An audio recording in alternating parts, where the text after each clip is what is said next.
terkait infrastruktur ini, ya memang saya juga kadang maklumi lah, APBD Pandeglang sendiri kan, APBD maupun PAD Pandeglang sendiri kan tidak terlalu tinggi ya. Saat ini mungkin ya, saat ini belum mampulah untuk membackup infrastruktur di wilayah yang cukup luas, 35 kecamatan, 339, apalagi wilayahnya kan masih ya seperti itu kondisinya. Makanya sangat wajar lah ketika masyarakat mengharapkan ini kapan jalan di kampung saya dibangun, kapan wilayah pertanian saya dibuat irigasinya kan, seperti itulah. Itu baru infrastruktur, belum hal lain ya. Hal lain, misal pendidikan, sosial, ya, keagamaan, banyak ya, banyak sekali.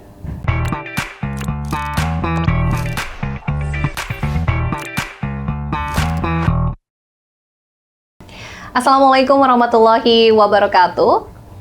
Apa kabar pemirsa Banten Podcast? Kembali berjumpa bersama saya Ratu Fitri, dan tentu saja kita akan membahas tupoksi, kemudian juga kegiatan dan program dari DPRD Provinsi Banten.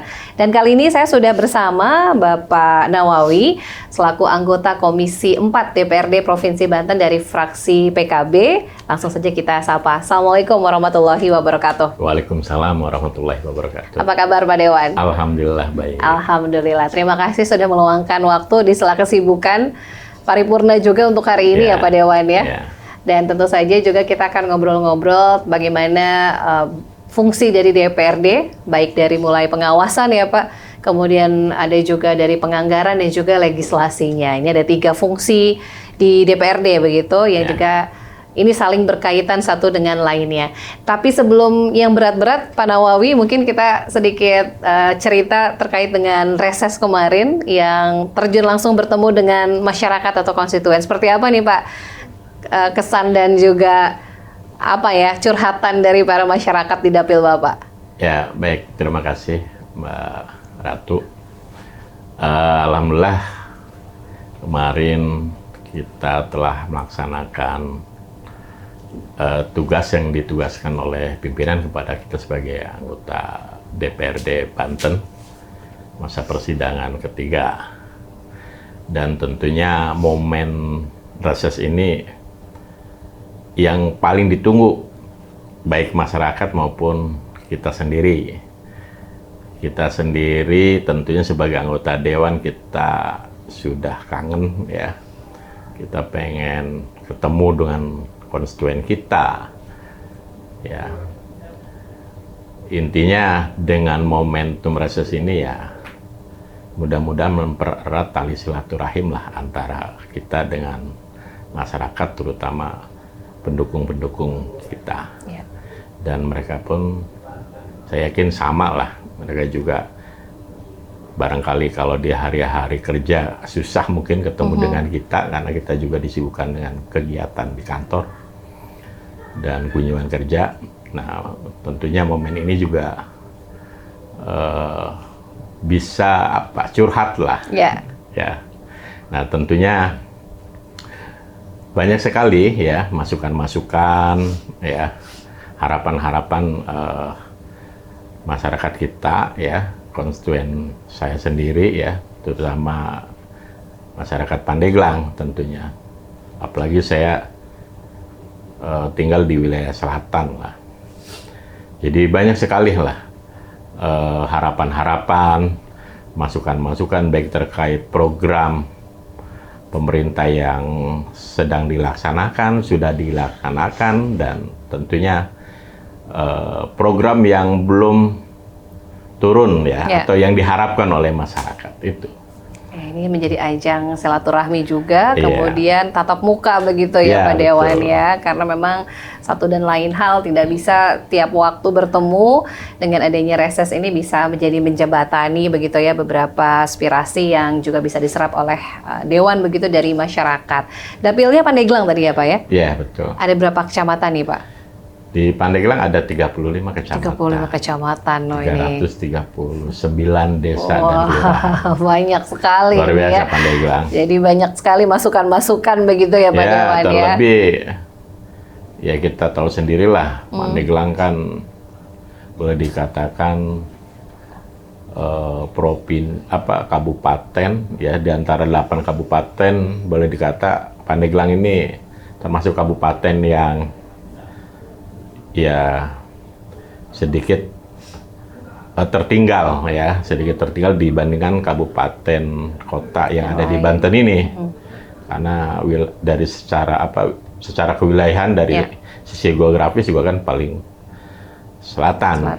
Nah, tentunya harapan masyarakat terutama terkait infrastruktur ini ya memang saya juga kadang maklumi lah, APBD Pandeglang sendiri kan, APBD maupun PAD Pandeglang sendiri kan tidak terlalu tinggi ya.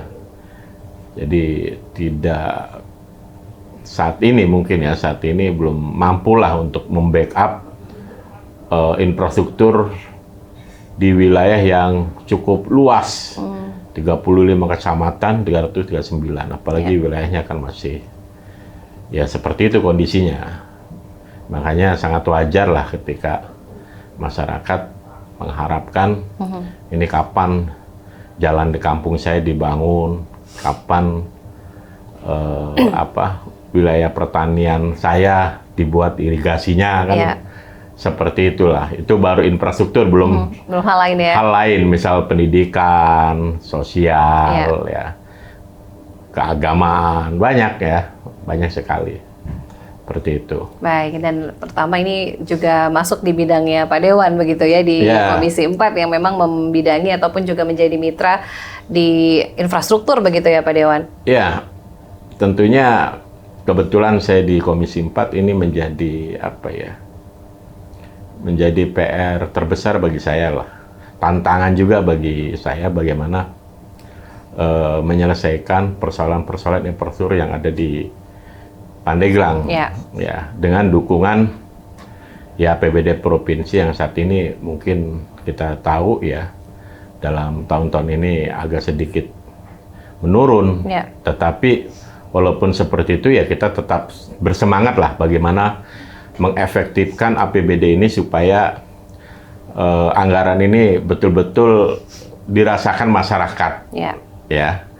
Terutama infrastruktur ini ya terkait jalan-jalan desa, jalan-jalan poros desa, jalan lingkungan ya yang sampai hari ini belum tersentuh seperti itu. Belum lagi persoalan banjir. Nah, ini juga jadi tantangan pemerintah daerah juga, baik kabupaten, provinsi maupun pusat ya. Seperti itu. Baik, walaupun saat ini sudah ada program yang diinisiasi oleh Pak Gubernur begitu ya, dengan adanya program Jalan Bang Andra. Apakah ini juga sudah sedikit banyaknya mengakomodir kebutuhan masyarakat di Pandeglang, Pak Dewan? Ya, ini juga ya saya sangat bersyukur juga sebagai warga Pandeglang ya, Pak Gubernur menginisiasi Jalan Bang Andra ini. Ya, walaupun saya pernah dengar dari kepala dinasnya ini tidak masuk poin sebetulnya untuk kinerja gubernur katanya, kan itu sebetulnya kebanyakan kewenangan kabupaten. Tetapi kita tidak melihat itulah. Tetap bagaimanapun juga masyarakat melihat bahwa ini bentuk perhatian Pak Gubernur juga ya terhadap masyarakat Pandeglang. Tentunya sangat membantu sekali. Nah, makanya saya selaku warga Pandeglang juga berharap ke depan program Bang Andra ini diperluas lagi, anggarannya diperbesar lagi, ya, supaya karena ya PR-nya masih banyak, ya, masih banyak jalan-jalan di desa-desa itu yang harus ya dibangun, ya, supaya mempercepat mobilitas ekonomi dan aktivitas masyarakat juga. Itu. Karena bisa mendongkrak dari sektor perekonomian jika infrastrukturnya baik begitu ya Pak. Kalau infrastrukturnya baik kan ekonomi juga meningkat, akan bergeliat ya, setidaknya mengurangi cost lah. Betul, biaya produksi, biaya transportasi bisa tertekan. Kemudian juga mobilitas aktivitas masyarakat juga semakin tinggi, lancar ya. Coba kalau jalannya rusak, orang kan males. Betul, betul. Ya, misalnya bawa pisang 1 tenden misalnya. Padahal harganya misal kalau dijual pasar misalnya ini ya 30.000. Mereka akan berpikir ulang. Mau bawa ke pasar harga 30.000, ongkosnya 50.000 karena jalannya rusak. Nah, tapi kalau konektivitasnya bagus, jalannya bagus, paling juga setengah liter, ya kan? Cepat gitu ya. Misalnya kalau bawa motor kendaraan misalnya, hanya menghabiskan 10.000, ini laku 30.000. Ya, lumayan lah kan ada margin misalnya kan 20.000. Iya, ada keuntungan. Ada gitu keuntungan, ada semangat kayak gitu kan. Seperti itu. Tapi kalau misalnya buat apa dibawa nih, barangnya nanggung, ongkosnya gede, akhirnya ya tidak menjadi ini ya, menjadi nilai tambah. Betul, gitu. Betul. Belum lagi dari sektor lainnya, dari infrastruktur, bukan dari ekonomi, tapi juga dari segi kesehatan juga berpengaruh begitu ya, Pak Dewan? Berpengaruh. Ketika misal ada masyarakat sakit, bayangkan ketika kita sedang merasakan sakit ya, karena ada penyakit yang kita alami, kemudian kita melalui jalan yang rusak misalnya, itu sakitnya jadi nambah itu. Betul. Iya kan? Atau ketika ada orang ibu-ibu hamil mau melahirkan. Jalannya rusak. Lagi mengalami kontraksi gitu ya, Pak. Lagi kontraksi itu bisa melahirkan di jalan itu kan. Iya, betul. Nah, hal-hal semacam itulah. Kemudian juga anak-anak sekolah juga. Ketika infrastrukturnya jelek kan mereka juga kasihan juga kan. Naik motor karena anak-anak juga nggak bisa kan, apalagi jalannya rusak. Naik sepeda ya susah ya kan. Tapi kalau jalannya bagus, infrastrukturnya bagus juga, insya Allah lah paling tidak naik sepeda gampang kayak gitu kan. Jadi seperti banyak itulah. Sektor begitu banyak bisa hal-hal manfaat lah. Manfaatnya. Ketika infrastruktur ini bagus. Nah ini PR ke depan ya. Ini PR. Terutama di juga tantangan bagi pemerintah daerah baik kabupaten maupun provinsi. Dan saya yakin lah ketika infrastruktur di wilayah selatan Banten ini baik, disparitas ya, ketimpangan pembangunan maupun ekonomi antar utara dan selatan ini saya yakin lah berkurang. Gapnya jadi berkurang. Betul, jadi tidak ada lagi daerah yang tertinggal begitu ya. Iya, nggak ada istilah daerah-daerah tertinggal. Betul, jadi ada pemerataan pembangunan yang memang masih menjadi tantangan dan juga PR bersama. Nah, selain dari sektor infrastruktur begitu, di Komisi 4 juga membidangi rumah tidak layak huni atau RTLH, kemudian juga permukiman dan perumahan begitu. Bagaimana Pak Dewan melihat dari segi itu? Ya, di Perkim sendiri adalah program RTLH. Walaupun tidak begitu banyak ya. Saya mengapresiasi nilainya. Nilainya itu sekitar 100 juta lebih lah. Ya. Tapi insya Allah saya juga akan memintalah ke Pak Gubernur maupun ke Kadis PPR. Saya kan juga ada program dari pusat ya, dengar-dengar BSPS kalau nggak salah, terkait rumah tidak layak huni. Itu kan hanya sekitaran 20-25 juta. Itu juga bisa membantu masyarakat. Ya. Saya rasa kalau yang 100 juta ini minimal lah, dipecah lagi dibagi 3 lah, 35 juta lah. Ini kan yang merasakan jadi banyak kan. Kalau misalnya nilainya 100 juta lebih kan ya nggak bisa penerima manfaatnya kan nggak banyak, makanya kita nggak bisa ini nih, penerima manfaatnya belum sebesar program yang dari pusat gitu. Tapi kalau taruhlah dibikin 35 juta kan, yang tadinya penerima manfaatnya 1 kan jadi 3, jadi bisa banyak ya, 3 kakak. Makanya terutama di dapil saya lah di Pandeglang ini, RTLH ini ya PR juga ya, Pak? PR juga, karena banyak juga ya itu tadi, mungkin efek infrastruktur yang masih minim, sehingga kantong-kantong kemiskinan juga banyak di sana, ya. Dan ya karena infrastruktur seperti itu, kadang-kadang juga kita nggak tahu kayak gitu, ya kan? Kalau ternyata di kita itu ya banyak masyarakat-masyarakat yang ya membutuhkan RTLH ini, ya. Kemarin itu tim kita mendata ya adalah sekitar berapa ya, 14.000 kalau nggak salah di Pandeglang itu yang membutuhkan RTLH. Ya. Sedangkan program yang berjalan paling di bawah 1000-an lah, itu pun karena kebetulan ada anggota DPR RI Komisi 5 yang kebetulan satu partai dengan saya, Pak Ahmad Fauzi. Ya, saya juga bersyukur sih ya, ada DPR RI Dapil Pandeglang Pandeglang Lebak. Kebetulan beliau di Komisi 5 bidang infrastruktur ya dari PKB. Nah, ini juga alhamdulillah membantu juga. Ya. Tapi kan jangan kita selalu menunggu program dari pusat melulu, daerah juga harus proaktif juga kan. Ya. Iya, jangan hanya nunggu kemudian ya berharap dari atas saja kita diem aja kayak gitu. Daerah juga harus proaktif lah. Ya. Supaya pengentasan kemiskinan ini terutama terkait RTLH ini ya cepat-cepat diatasi.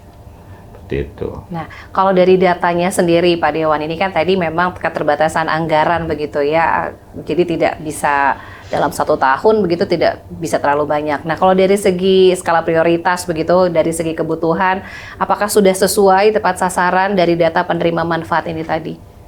Ya, kalau dilihat dari fakta dan kenyataannya sih, semuanya tepat sasaran, karena saking banyaknya. Oh, karena saking banyak, jadi banyaknya. Menunggu antrian begitu ya? Antriannya juga banyak.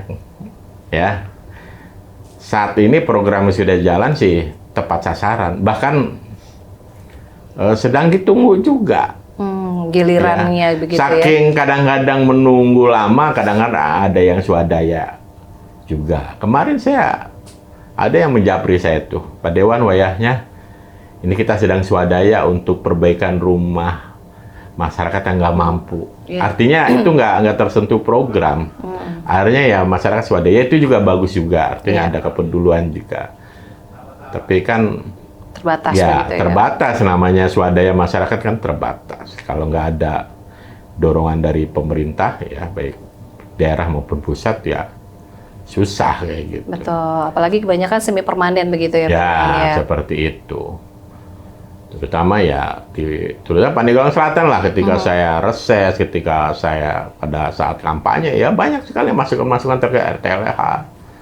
Bahkan di selatan tuh ya apa ya, ada yang toiletnya tuh pakai ubluk apa gitu, kalau di namanya ubluk apa itu. Ya sangat memprihatinkan lah. Ya bukan masalah apa ya. Ya terutama ya kesehatan masyarakat juga bisa berpengaruh juga, terganggu ya. Dari segi kesehatan. Iya, seperti itu. Kemudian nih Pak, karena kan memang tadi disampaikan ini keterbatasan anggaran begitu ya, baik dari transfer pusat memang berkurang, kemudian juga dari segi pendapatan berkurang. Tapi bagaimana program-program pembangunan ini juga tidak terganggu dengan adanya efisiensi anggaran? Ya, saya rasa kan harusnya pemerintah daerah ya, dalam hal ini dari gubernur sampai ke dinas ya, sekda dinas, semuanya bekerja keras bagaimana mengefektifkan anggaran ini. Jadi kalau ada program-program yang sifatnya tidak penting-penting amat, tidak perlu-perlu amat ya, mendingan dihilangkan atau dikurangi. Kalau tidak bisa menghilangkan, dikurangi. Jadi disisir mana yang sekiranya tidak terlalu penting ya, kalau bisa ya dihentikan. Ya, kemudian anggaran itu dialihkan ke program-program yang sifatnya menyentuh langsung ke masyarakat. Karena masyarakat kita masih membutuhkan. Saya yakinlah ketika masyarakat ini tersentuh, terbantu, kemudian ekonomi tumbuh, saya yakin PAD akan meningkat kembali karena dengan kenaikan pertumbuhan ekonomi di masyarakat. Seperti itu. Jadi skala prioritas ya Pak Dewan. Iya, prioritaskan masyarakat dulu, insya Allah masyarakat juga akan memprioritaskan kepentingan pemerintah juga. Betul.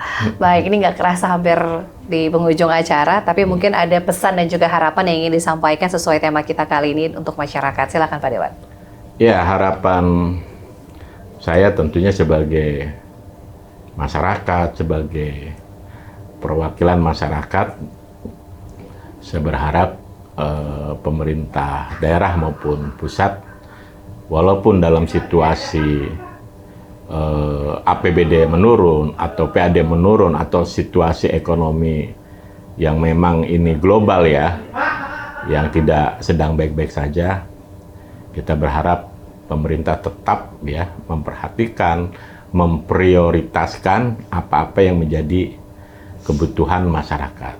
Ketika masyarakat terbantu, ketika masyarakat merasa diperhatikan, saya yakin ada feedback yang sangat luar biasa ya untuk pemerintah kita, baik pemerintah daerah maupun pusat, seperti itu. Baik, terima kasih banyak sekali lagi Bapak Nawawi, anggota Komisi 4 DPRD Provinsi Banten, sudah meluangkan waktu ngobrol-ngobrol dengan kita. Insya Allah nanti kita ngobrol lagi dengan tema yang berbeda.